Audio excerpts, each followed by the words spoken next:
Hi everyone, brand new channel, completely non-partisan look at British elections and the British political system.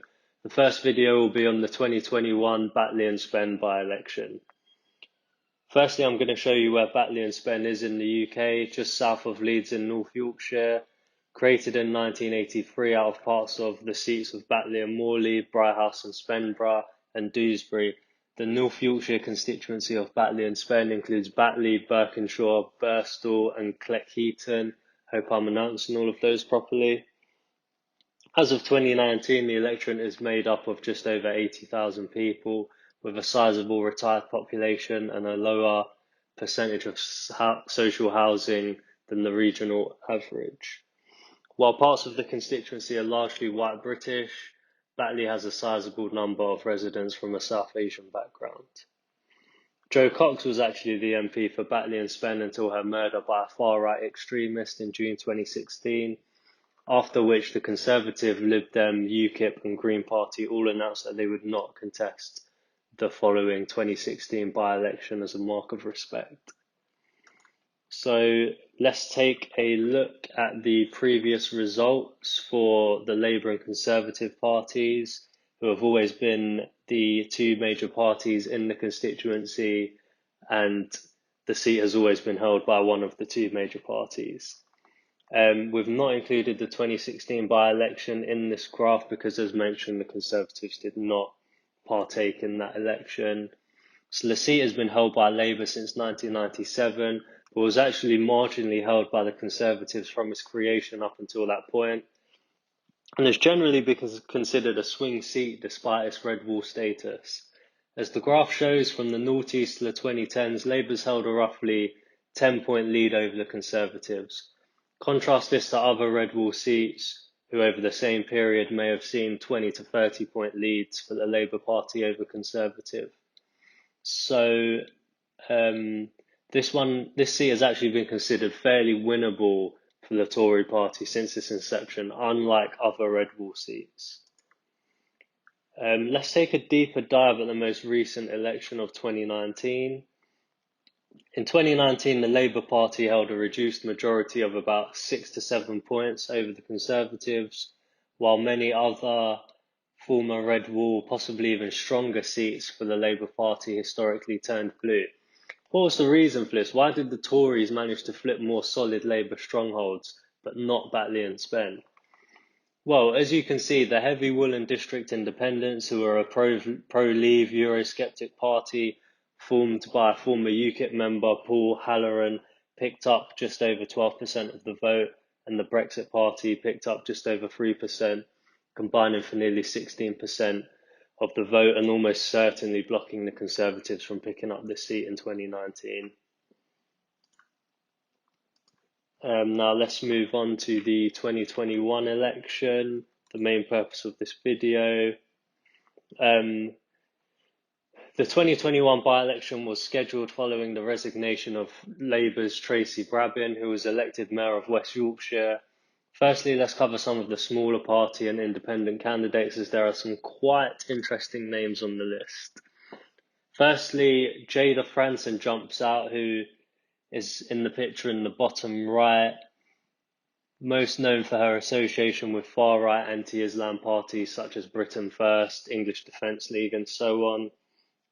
She's well known for anti-Islam activism, so-called Christian patrols through predominantly Muslim areas of Britain, and once being retweeted by Donald Trump.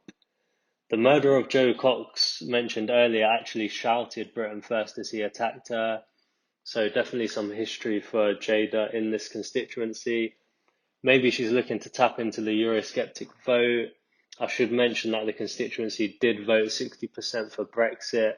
I don't think that will go particularly well for her, and I don't see her picking up many votes.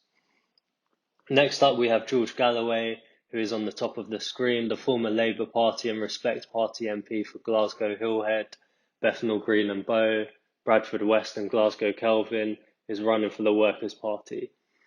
He also famously appeared in Celebrity Big Brother when I used to watch it, and mimed licking imaginary milk while pretending to be a cat. So, well worth a watch if you want to see a funny moment from an MP. Finally, for the smaller parties, we have Howling Lord Hope, who's actually the leader of the Monster Raving Loony Party and has been since 1999 on the death of the party's founder, Screaming Lord Such. Originally, Hope and his cat Mando, were jointly elected as joint leader. However, on the death of his cat in 2002, he has been the sole leader of the party.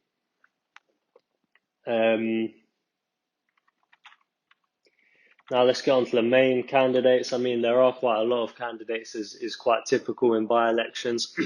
Excuse me. But I don't see any of them really making any waves. The Liberal Democrats have never really been a major feature of Batley and Spen, and I don't see them changing that this time round. There's a few Eurosceptic parties there as well. I don't see any of them featuring. I think this will be between the two major parties, Labour and Conservative. So firstly, in the red corner, we have Kim Leadbeater, MBE. She is actually the sister of Jo Cox, who has worked in sales, education and personal training throughout her life. Since the death of Jo Cox, she has devoted much of her time to creating a positive legacy for her sister. She has been a resident in the constituency for all her life, which, along with social cohesion, she has put a large emphasis on during the campaign. In the blue corner, we have Leeds councillor Ryan Stevenson, who has put an emphasis on jobs, apprenticeships, investment, and helping to build back better after the pandemic. So now if we maybe get on to some predictions. As touched on earlier, the Labour Party held the red wall seat of Batley and Spen in 2019, possibly largely due to Eurosceptic parties splitting the Conservative vote. Although on that point, let me just mention that often these pro-Brexit party voters originally came from Labour.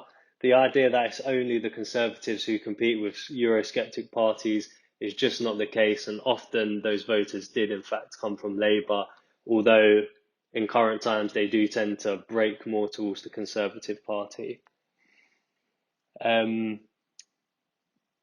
So I've put up the 2019 general election results side by side with the Hartlepool general election result in 2019. This is for two reasons. One, both are northern traditional red wall seats with 2021 by-elections, and two, both in 2019, Eurosceptic parties held back the Conservative Party from winning. As you can see, the lead was actually far greater in 2019 for the Labour Party in Hartlepool, although both overall percentages were quite a bit lower due to a huge 26% for the Brexit Party. But look what happened in 2021. The Eurosceptic vote completely broke for the Tories, who won a huge 23% majority, as you can see on the lower portion of the screen. Now, with Batley and Spen, there is a smaller Eurosceptic vote for the Tories to tap into at around 15 to 16%, but there's also a smaller majority to make up. As you can see, only 6 to 7 points, as touched on earlier. Combined with the fact that in the northern red wall seats, voters are increasingly willing to switch directly from Labour to Conservative, something we would not have seen in the past, but do see in today's voting. I think we may well see a similar result to that of Hartlepool. It really comes down to which way the Eurosceptic vote breaks. Similar to Hartlepool, I don't see another party coming through to clean up that vote. I believe it will mainly be the Tories, and I believe they will win this election by about 15% of the vote. Let's move on to an opinion poll. The Survation opinion poll has it being fairly close, with the Conservatives on 47 and Labour on 41. So they agree with me that it will be the Tories who take the seat, though it will be closer than what I'm saying. The bookies are also making the Conservatives favourites. They actually have them as heavy odds-on favourites at 1 to 4, which for those of us who aren't gamblers, that converts to a probability of about 80%. So they're fairly confident of another blue brick in the so-called red wall. As I said, I do agree with that prediction, and I have the Conservative Party winning, possibly by as much as 15%. Thanks for listening. Hope you will enjoy it. Take care.